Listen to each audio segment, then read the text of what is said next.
What's up guys, this is Jeff and today I want to show you how to assemble this bike. If you haven't already watched the bike review, you can find it through the card at the top of this video or the link provided in the description section below. I hope this video will help you during the assembly process. Before you start assembling the bike, it's important to note that the bike comes with a 1-year warranty as mentioned in the manual. To use the warranty, you will need to submit the warranty form along the purchase receipt, the bike serial number located under the body, and the bike model. You can find it on the frame. If the bike doesn't come with the manual, you can visit the manufacturer's website to access the required information and fill out the necessary details. To assemble this bike, you will require the following tools: a Phillips screwdriver, preferably in size 2 or medium, wrenches in size 15mm, Allen wrench in size 6mm. I generally recommended utilizing a 3-way Allen wrench with sizes 4, 5 and 6mm. These sizes are more commonly employed and can endure significant pressure during assembly. If you need to purchase these tools, I've included a link in the description section below where you can find them at the lowest available price. These bikes are manufactured in China and their measurement system is based on the metric system. However, you can also use inch wrenches if needed. The wrenches may feel slightly loose in some instances, but they are still capable of tightening the screws and nuts. These are the size of inch wrenches that you can use. Some parts of this video are common to all bikes, and in order to be able to give you a complete explanation, I've used several bikes. So don't be surprised if you see different bikes in some part of video. Okay, let's start.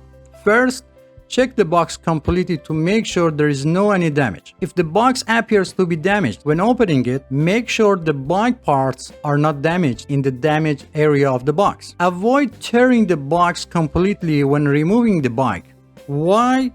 The reason for keeping the box is that the bike may have been damaged during shipping and you plan to return it to the store and you will need the box for return process. Before returning the product, you can contact manufacturer customer service and ask them to send you a damaged part free of charge. Each store considers a return time policy for itself. For example, eBay or Amazon, you have 30 days to return the product. Make sure they get the part to you before this date, otherwise return the product. To open the box, use a 1/2 inch deep cutter or knife and start by cutting the top and side of the box. Even you cut through the middle of the top, as long as your cutter blade dip stays within 1/2 inch, it won't affect the bike. After opening the box, visually inspect the internal components including the wheels, front fork, rear derailleur and handlebar to make sure they are free of any damage. After making sure that the bike components are intact, you can take the bike out of the box and still avoid tearing the box.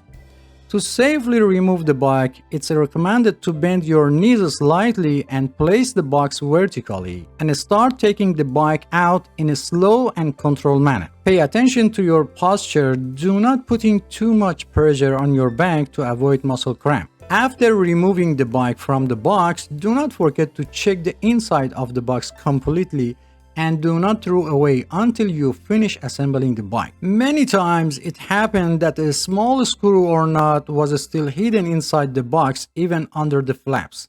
For ease of assembly, remove all paper and plastic cover from the bike. However, be careful not to damage the paint on the body when removing them, as this may lead to rust over time. Also be sure to remove any remaining tape from the body, as it will change the bike paint over time. In the comments of my previous video, some have asked why I don't use a bike assembly tripod. Well, let me clarify that I assemble bike for regular folks, not experts, and I don't know what percentage of people have a bike tripod.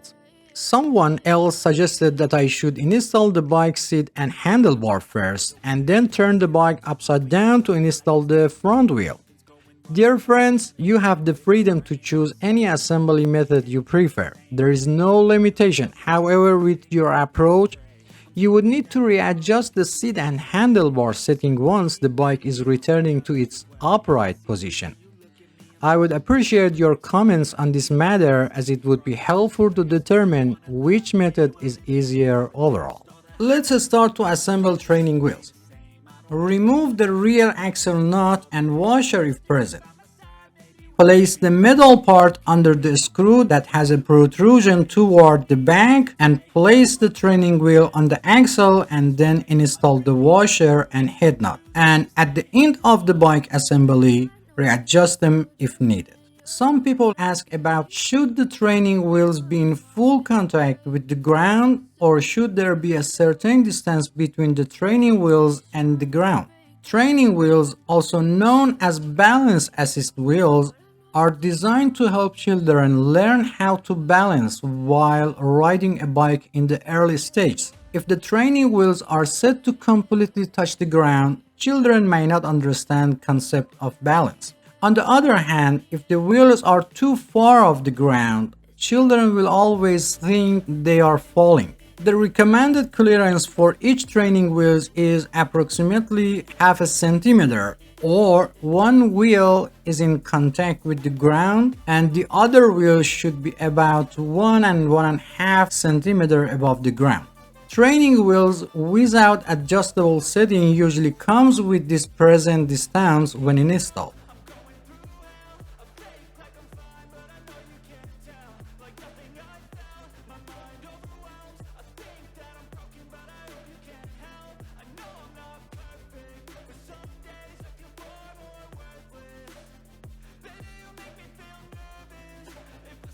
Remove the head nut and wheel retainer from both sides of the axle.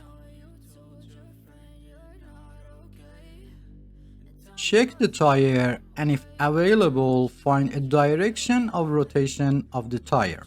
Lift the bike frame and place the wheel axle in the fork. You will notice that the bike is stable. There is a hole at the end of the fork. Insert the wheel retainer into the hole and tighten the head nut by hand. In only a few limit models, only washers are used for the wheel retainers. Repeat the same process on the other side.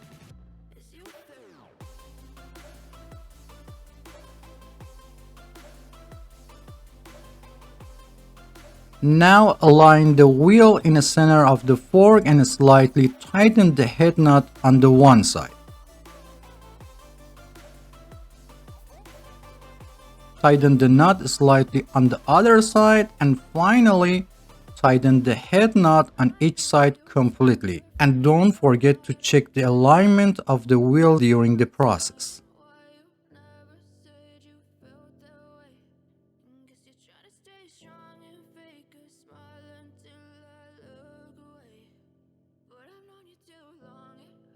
Remove the plastic cover from the end of the steam rope. If it's difficult to remove, unscrew the steam bolt and remove the plastic.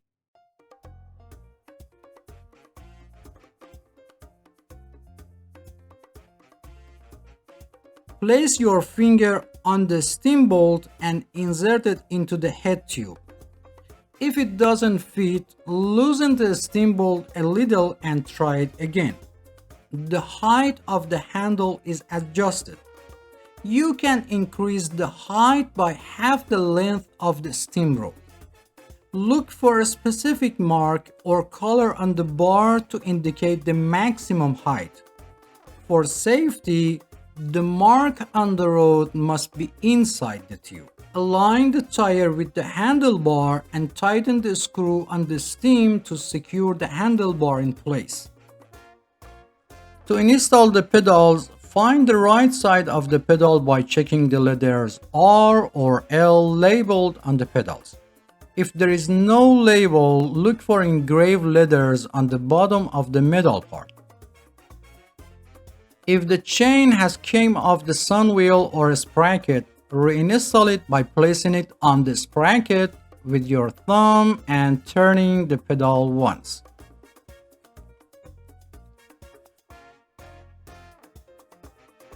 Install the pedal by hand only, without touching the threads and without using tools. Be careful to install the pedal vertically on the crank arm to avoid damage to the pedal and crank threads. For the left side, turn it counterclockwise, or easy way, turn it toward the front of the bike. After making sure the pedal is in the correct position, turn it a few times by hand, then while holding the real wheel, use a 15mm wrench to tighten it. In rare cases when the pedal cannot be installed, first install the pedal on the other side. Sometimes the pedal may be labeled with the letter L, but both pedals are designed for the right side of the bike. If it's not installed on the opposite side, go back and install the pedal from the inside of the crank arm in the opposite direction to the rear of the bike.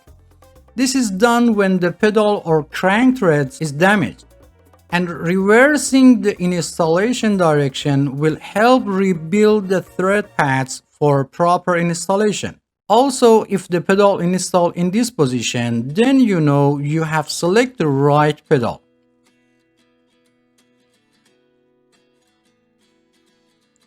After installing the pedal for one side, repeat the same process for opposite side and make sure that the direction of rotation of the pedal is clockwise or toward the front of the bike.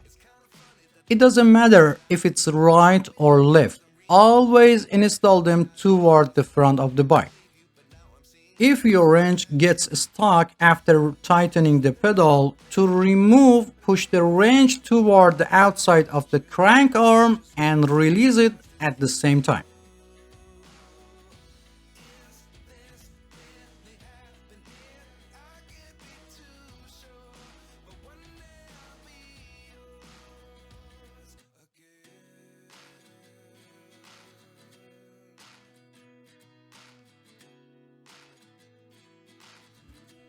Take the pad from inside the bag and install it on the handlebar.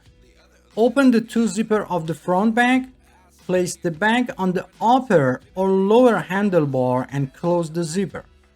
It's better to install it on the upper bar so that it doesn't cover the reflector.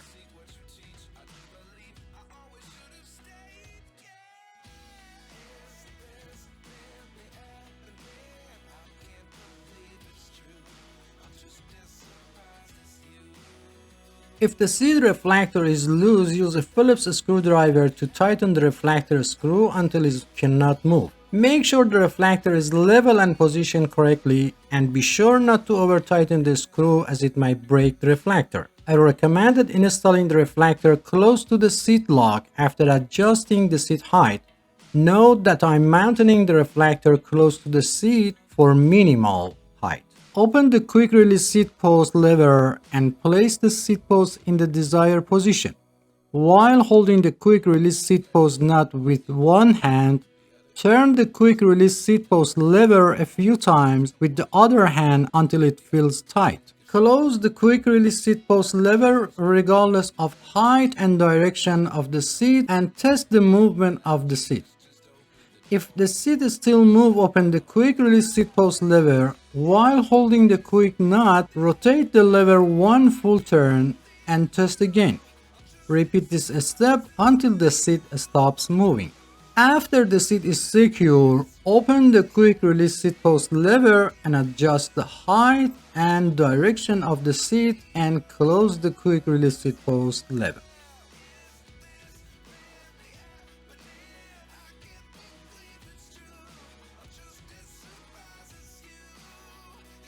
If the seat continues to move after locking, you may need to tighten the seat clamp nuts. Also, if the seat angle needs to be adjusted, loosen the seat clamp nuts a little, change the seat angle, and tighten the nuts again. The height of the seat can be adjusted according to the two age group of people under 18 years old and people over 18 years old. It's important to keep in mind that the body continues to grow until about 18 to 25 of age, and then growth slows down. For children under 14, it's recommended to buy a slightly larger bike to accommodate their future growth and choose the right size for people over 18 years old. It should be noted that the age alone is not a determining factor, and body size and proportion are more important. Some people maybe 10 years old, but have the same body size as a 13 years old. For bikes with training wheels, it's enough for children's toes to touch the pedals and they can turn them. For bikes without training wheels, the seat height is considered appropriate if toes can touch the floor while sitting on the seat, or one foot should be firmly on the ground while the heel of the other foot is flat on the pedal, or one foot should be on the ground while the toes on the other foot are placed on the pedal and the foot is slightly bent. If for any reason the seat post falls into the seat tube, turn the bike upside down and gently tap the bike body to remove the seat post. Another solution to prevent the post from falling inside the seat tube is to install the seat post alone first and then attach the seat. This eliminates the possibility of the seat post falling into the pipe during the installation.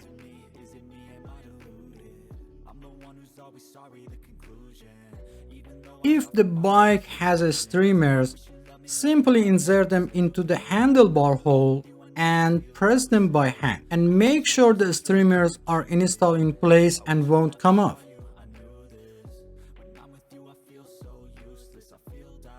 At the end, it's necessary to check the work done and make sure that all bolts and nuts are properly tightened. When inflating tires, some people inflate the tire to the amount of air indicated on the tire. However, it's important to note that the value displayed on the tire represents the maximum air pressure that the tire can withstand. For most bikes, the recommended air pressure is between 25 to 35 psi. In another way, after inflating to 20 psi, sit on the bike to check the tire pressure.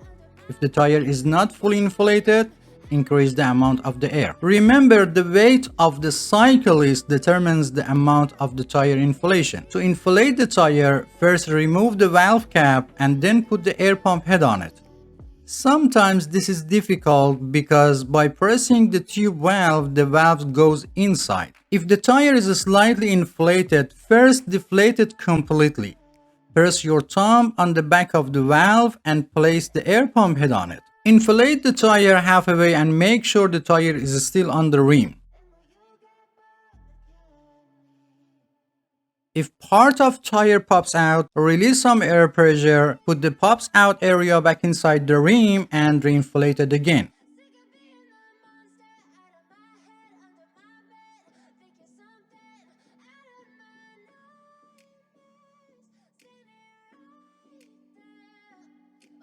Over 90% of bike tubes have a Schrader valve, while the rest have the Presta valve. For Presta valve, you either need an air pump that supports this type of valve, or you need a converter to conversion Presta valve to Schrader valves. To inflate the Presta model, first tighten the nut holding the valve on the rim, then remove the valve cap and open the nut above the valve all the way.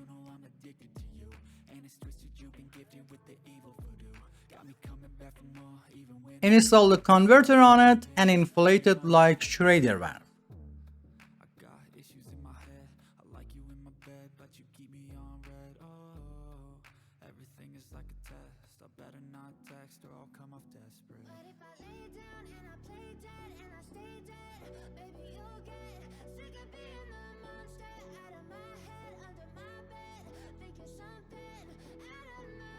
After inflating, first remove the air pump head, then remove the converter and close the nut above the valve again.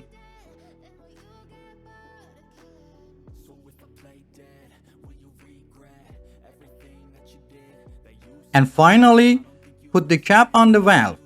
If the nut holding the valve on the rim is loose, tighten it again. And finally, it's very important to teach children how to use brakes before riding a bike. Many accidents of children with trees or walls happen because they are not familiar with the braking system. So spend at least 10 minutes and teach them, and don't forget the helmet.